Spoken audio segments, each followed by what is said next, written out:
All right, y'all. So this week's episode of My Voice is Gone because I sure did crack on week. This week's episode of Housewives of Atlanta is giving what it's giving. So that's, what is it? Yeah, girl, because close to the end. Let's roll the intro. I'm the type of girl you call wifey. Yeah. What does the cat do? Meow.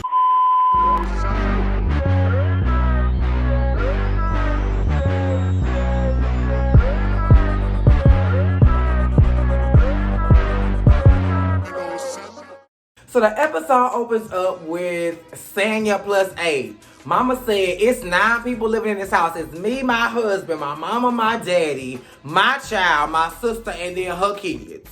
That's 8, so she must got 3 kids.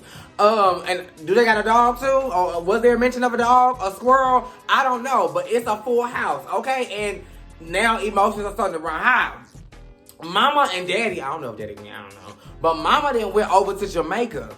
And she got her a little piece of patty. Now, these Jamaican patties run, I don't know how much they are. But I do know that everybody in the house wants them a piece. So much so that mama got everybody their own box. And yet, she is still like, get away. You know, move back. My box is my box, yours is yours. Because people want their box plus mama's because the patties are so damn good. Now, I don't know if it's because of the patties or something else, but mama is on one. Mama got mad because they was joking about eating her patties. Then she got mad because Sanya asked her sister how was it adjusting moving to Atlanta and being in a full house. And mama was like, it's cool. No, sis was like, it's cool, but I want my own space. And mama got offended by that. They're like, what, bitch? Oh, sorry. This ain't even your house. So how the hell you gonna get mad because somebody don't want to live with you in somebody else's house? You don't think we want to move? Well, then move, damn it. Now, Sheree. She by Sheree may be a joke. But this chateau is a laughing matter no longer. Because, bitch, from the root to the toot, that house is giving what it came to give. You got all this, hello. And nobody is in the house with you. I think the son had moved out. The daughter grown. Orange is the New Black. He in Philadelphia, right? Because he can't come to Atlanta right now. So your mama stay there. But even between the two of y'all, damn, that's a lot of house. So Kenya comes over and in true Sheree fashion, mama done inked her contract. She said, bitch, listen, it is what it is. I'm the bone carrier. I've settled with it. Y'all need to settle with it and let me do my damn job. So when Kenya came over, she said her right down in the very basement where Kenya tried to play her, say, see, it looked like a little bistro. It looked like a little speakeasy, bitch. Now let me speak easy. Girl, Marlo had said that when you first started off, you was living in a townhouse with a white refrigerator. So how dare you come for me and my things and how much I'm spending in my goddamn showroom, bitch, and you had a white refrigerator. And then Kenya was like, I know she didn't. Sheree said, oh, the fuck yes, she did, and let me prove it. Saying, yeah, I know you busy right now, but girl, this is more important. What did Marlo say about Kenya? She right here, so go ahead and tell her. Sheree wanted to ensure that the mess was thoroughly delivered and that it was efficient and thorough in its details. Now, that's a whole new level of Bone Canyon. Mama said, I got evidence and back them up. Bitch, I got a backup for the backup. I got a generator to get me through this mess when delivering it to you. Now, what was not cool was the fact that Drew got drugged and thrown under the bus just as collateral damage. Now, Kenya, just like with the Mama Joyce wig, Kandi, please don't ruin my career before it starts because I was just throwing this out as evidence.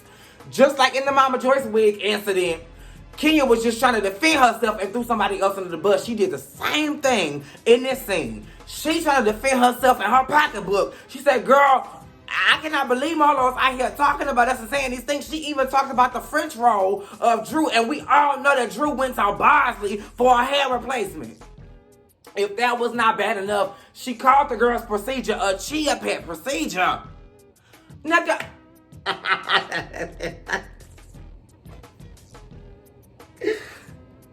I know y'all didn't see those commercials. Chia.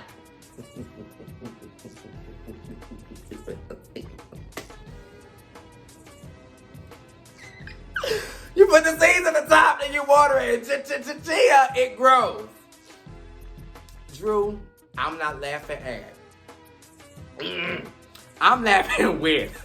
I want you to find some joy in your heart and laugh at this because it's. She didn't mean no harm by it. Oh God. Okay. All right. So then we move past that. Shayna said, "Bitch, I done my part. I gotta go." And then Kenya brings up the assistant drummer. Now, now is your name Anthony? I think I called you thirsty in my last review. I'm so sorry, I was wrong. You are indeed dehydrated because, bitch, the level of thirst that you are at to try to get you some camera time is beyond the entire multiverse of madness. Shout out to Dr. Strange. But let me say this. Kudos to you, bitch. I'm going to give myself kudos because you're not here for me to give you kudos. Kudos to you because without you, Sheree wouldn't have a storyline because what Sheree thought her storyline was going to be is in D.C. And we filming in Atlanta. So there is no way that 1 plus none could equal 2. So she needed something to hold on to while she carried her bone. And you gave her the storyline that she was so desperately in need of. So kudos to you, Anthony, for giving Sheree a storyline. However, when it comes down to you, this ain't good, mama. This ain't good. Because, I mean, in the words of Dineva, we all have a cost. So, yeah, you made it to the big screen, girl. You made it to Housewives. But look at how you being portrayed, girl. You the thirsty assistant that was trying to impress Kandi Burris and then throw somebody else under the bus. Like, this is Alvin T's from Love and Hip Hop Miami. You know what I'm saying? Like, I just don't want you to go down that road, sis. Okay? Drew and Ralph. Girl, just get a divorce. Damn, I've been trying to hold off from saying that. And I really should have waited until the end of the episode to say that. But girl, shit. Basically, he's still talking to the woman. The assistant, he said, I told you I fired her. I ain't never said nothing about me not talking to her. By the power of Neptune, bitch, I would have flipped that entire fucking house upside down. Even without the cameras, you playing me, nigga, and you making me embarrassed in these streets because I'm the fool. You going out here and doing what the fuck you want to do. And it's at my expense. Bitch, they not laughing at you when I'm going to get my nails done. They not laughing at you when I'm down to Lennox going to get me a little piece of merchandise. They not laughing at you when I'm down to the Applebee's, to the Blaze, to the OLGs. They laughing at me. Cause I'm the fool. Then this motherfucker gonna go as far as to say, I know sometimes you worried about how women look. And Drew was like, well, bitch, how the fuck she look? She look 50 years old. So if you think I'm intimidated about, well, I don't know, girl, because Nicole Murphy is giving it. Angela Bassett is in her 60s, giving it. Regina King in her 50s, giving it. So the average 50-year-old now is 20 compared to what they used to look like back in the day. My mama's 60. She may not look it in her face, but she carry herself like a 60-year-old one. She look like a grandma. These bitches, no ma'am. So when you say she 50, that don't really help my situation. Because, bitch, furthermore, I seen her fucking Instagram. And when I saw her Instagram down to the Met Gala, that is Marlo's event, I didn't say, ooh, she look old. Ooh, she look 50. That's not what came out my mouth. That's not what came out Kandi mouth, bitch. But I don't know why I'm even pleading your case, because you got your dense ass in the confessional and was like, I don't think Ralph gaslights me. I don't think that at all. The producer even said, bitch, look it up. Do you even know what gaslighting is? You look it up. Oh my God. It was a fucking... Literally, they described Drew in the fucking definition of gaslighting. They described him to a T. Oh my God. Yeah, bitch. Oh, yo, goddamn gosh. Drew, I love you. You are a smart woman. Or so I think. You cannot be this dumb to realize on today, 2022, that this motherfucker been gaslighting you your whole motherfucking marriage. Speaking of gaslight, let's move on to Kandi and Todd. Kandi basically saying, you need to carry your motherfucking weight. Every time I look around, bitch, every time I turn around, you on a vacay. Cause bitch, you Miami, you here, you there, you in the Maldives, you everywhere, bitch. But at home. And then when you are at home, you kicking back your shoes and relaxing your feet and you partying on down to the SKB. Cause you not down to OLG. You ain't down to the BLAZE, honey. You down to the goddamn media room, flipping through channels. I need some fucking help, bitch. And he had the nerve to say, well, you going to? Bitch, I'm working. I'm the reason you can go on these vacations. And you mad at me because I got to work? Nigga, please. Then we go downstairs because she got to finish off the pool room. I don't never think, girl, please. If a house is that big and that extravagant, bitch, and as busy as you are, I can understand why you ain't finished it. Todd should have motherfucking finished it. We get down to the pool, and some kind of way they get to talking about a condo. This motherfucker want me, I'm speaking like I'm Kandi, you want me to go into partnership in owning this condo that you've been stuck with because the ex you shared it with left it to you. Either there's a new strain of crack that y'all are smoking in Atlanta, or these motherfucking pandemic shots then turned us all into fucking zombies. Because how does this make sense to y'all? Bitch, you have to be flying on a fucking magical dick to try to get me to... Okay, all right. Whew, let me move on. Okay, so then Kandi got a photo shoot. Marlo, because this is more manipulative shit. Marlo comes by. Marlo talking about how tough it is to be a mumty and she getting the boys ready for, to grow up and be men. Then she goes on to say, I appreciate the cash app that you sent and all the monetary shit you do, which Kandi don't have to do. But I would appreciate a more hands-on experience. What the fuck? You sit up here and told somebody what you doing is not what I'm asking for. It's not enough for me, so I want more. I want something other than what you're doing for me. And then Kandi was like, this will stick with me for life. You have to be the friend you want to have. You want Kandi to do X, Y, and Z, but you don't even do A, B, and C. Kandi, you never invite me over your house. Well, Marlo, when was the last time you invited me over yours? You can come tonight. Bitch, I'm busy. You don't give me... Even me. Bitch, I got a little bit of time on my hands. Don't even ask me to do nothing last minute. Bitch, respect my time. Even if I have it to waste. It ain't yours to waste. It's mine. So respect my time and tell me about shit in advance. Hallelujah. Now, speaking of Marlo, we can just segue into this beautiful moment she shared with the oldest. She was getting him ready for the homecoming dance, teaching him how to dance. Then they got already grabbed the Hermes belt. Bitch, she finna show out tonight. And I love the village she had. She had I don't know who that woman was, but her friend, the guy, he plays a more, paternal figure. When she needs help with the boys and, things are going on and she can't answer it, she reaches the, girl, okay. Shout out to you, Marlo, for having your village. Now, Ralph.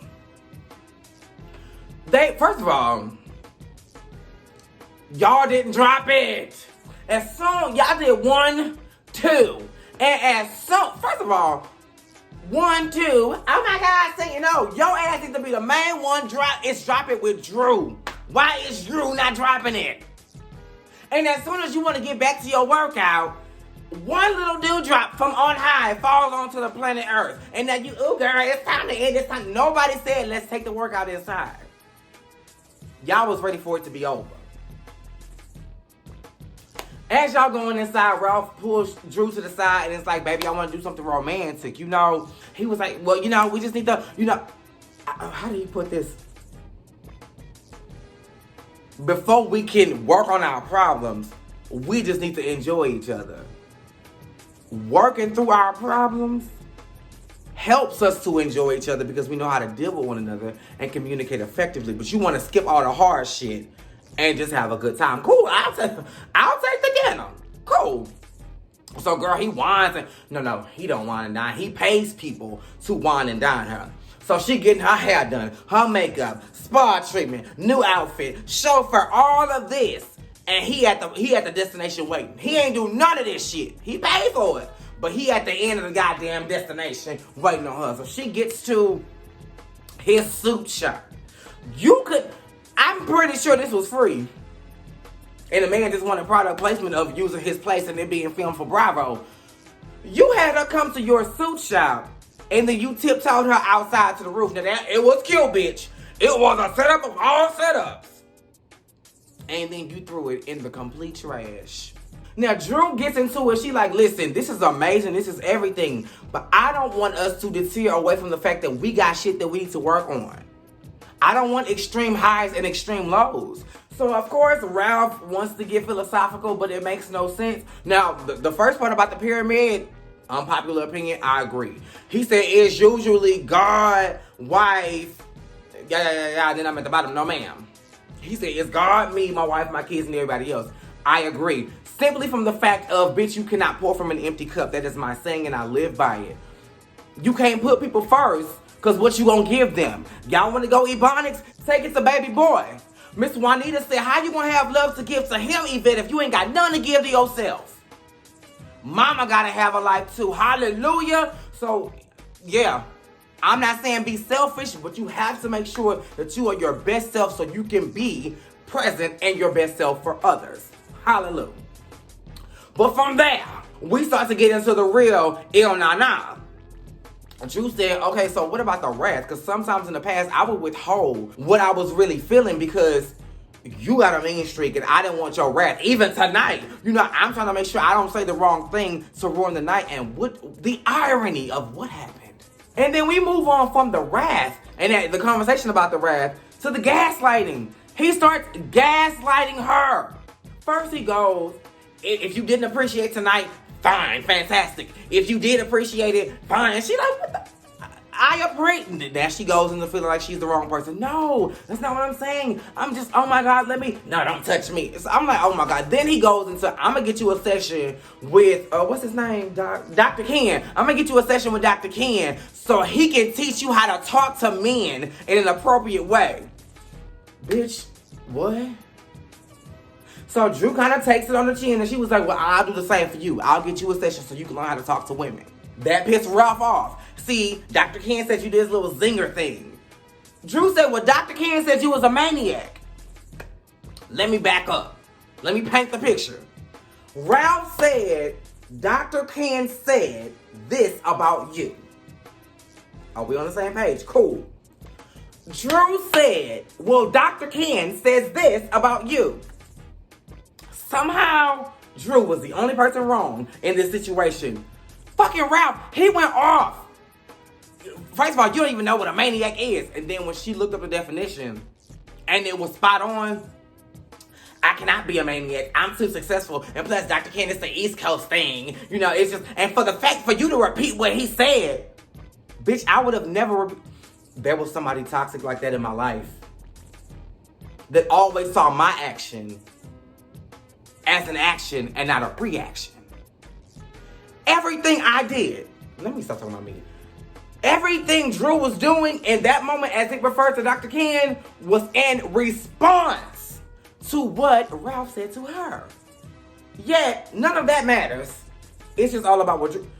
Run, bitch, what the fuck? You don't see this? Even if you don't see it in the moment, it's recorded. You don't see the playback? Y'all don't... I want y'all to sit together on Sunday nights on the couch with a bucket of popcorn and watch this shit. Do y'all really, if y'all do that, do y'all get up from the couch and, ooh, such a great episode tonight. Kudos to bad marriage for life, bitch. Because I know damn well you don't think this is a successful marriage. And then what's crazy to me is that you just talked about gaslighting. You just realized he was gaslighting you. And then you are a victim of it again. This man turns a maniac coming back on you, and then you start apologizing. You walk away in tears. And all he cares about is, are you ready for dessert? He don't give a fuck about your tears. He don't get up from his seat to console his wife. But you know what he does do? when you get back and say, can we just have a conversation? He tells you doing nice things for you ain't the move. I regret doing this. That's actually what he said. Your husband regrets doing nice things for you because he feels like that's not the move.